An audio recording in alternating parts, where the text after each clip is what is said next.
Hello and welcome back to Nonsense Farm. Today's prime directive is that I am going to get the meat chickens moved out to the farm. Now, raising meat chickens presents a scheduling challenge for me because, for one thing, I'm in Texas, and so much of the year it is too hot to do meat birds because meat birds are bred such that they grow super fast, and so it's hard at a certain point for their heart to keep up with their body, and also their skeletons have a hard time keeping up with the rapid growth of their body. And so they are very apt to die if it's too hot. So that takes out an awful lot, like everything from, I think, May to October pretty much.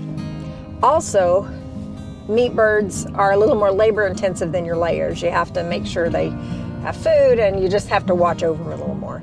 So because they're more labor intensive, I really need to be in town for the full 6 to 8 weeks that it takes to grow out a batch of Cornish cross meat chickens. And that is a challenge for me because during the time that it's cool enough in Texas to grow meat birds, my other job in travel, that's when I'm more apt to travel. So it's a challenge. But right now I have meat birds. I had them, they delivered like February 4th. And so they'll be ready to process in early April, late March. But right now, they are outgrowing their brooder. In a perfect world, I would love to keep them indoors for another week or so, but I think they're going to benefit more from going out than they would from staying in. The space there is just too small, and I don't have another space for them. So today, first thing, I'm headed to the farm. I am going to modify the coop a little bit so that there's a corner that has a complete windbreak. And then also, I am going to, darn it, I forgot the heat lamp. Should I go back for that? Anyway, I'm going to set up the heat lamp so that it will heat up a corner of the coop so that they have an area to get to. Also, the evenings are in the 50s. I mean, it's not like it's freezing or anything here, but I want to give them the best chance. I'm trying to decide if I'm going to turn around and go get that heat lamp. I may just get the rest of it ready. Anyway, so first stop is Lowe's to get a panel that I can affix to the back of the coop so that it is a windbreak. So come with me.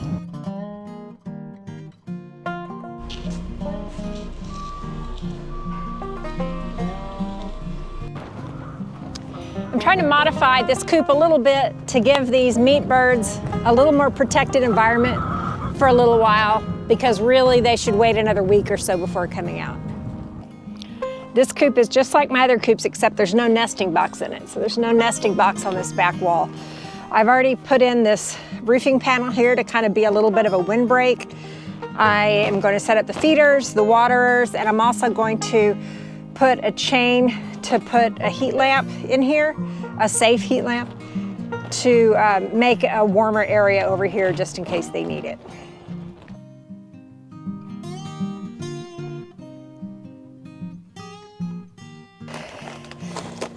I'm going to spread out this bale of straw over here in this corner.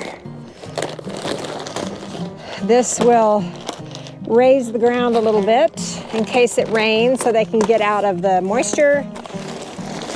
And also, meat birds just create an awful lot of output, let's say. And so I will be putting extra straw in here probably a couple of times during the rest of their short little lives. I have it ready. So we've got the straw here.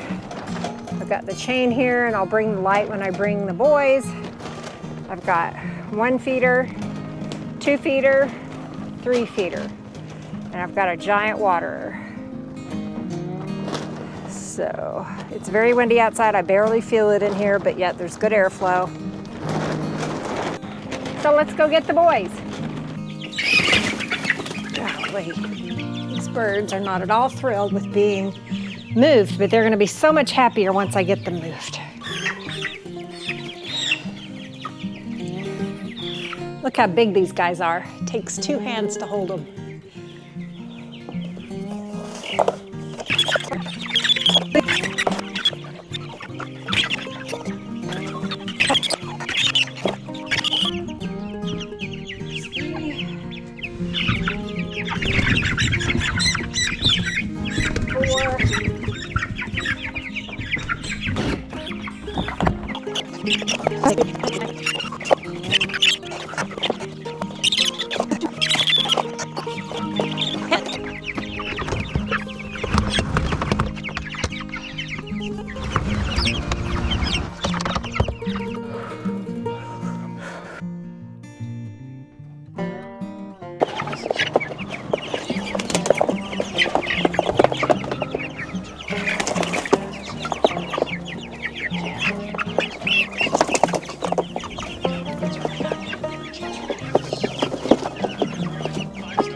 you can. He goes in there with Brooder and just keeps going on and on about stuff. And government's been hacking. The boys have been in the coop for a little while. I'm done with everything else I need to do, and so now I'm going to check on them and see how they're doing.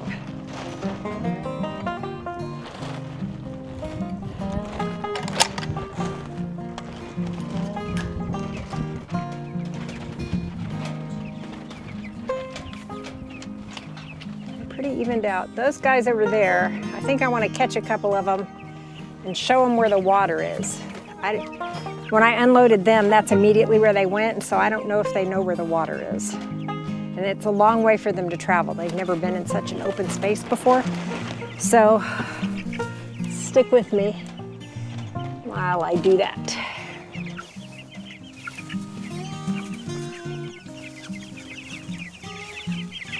I'm not trying to hurt you, I just want to show you where the water is. All right, well, I'll call that good. So I have 2 different feeders, a great big waterer. I have the warming lamp, I have a windbreak. So I guess I will see how they do. I'm going to go home for the night, and I will come here tomorrow before work to lay eyes on them and see how they did. So I will circle back then. See you in the morning. All right, it's the next morning. I've come out to the farm and let's see how they're doing.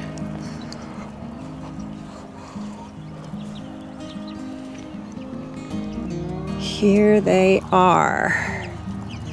Okay, everybody seems to be good.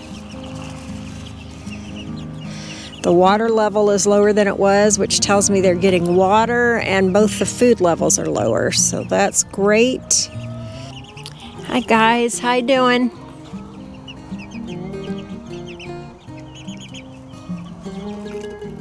Okay. It doesn't look like anybody slept right under the heat lamp, so that tells me they weren't too cold. Okay, I think they're doing all right. Thank you for tuning in. Subscribe if you haven't. And yeah, I'll see you on the next episode.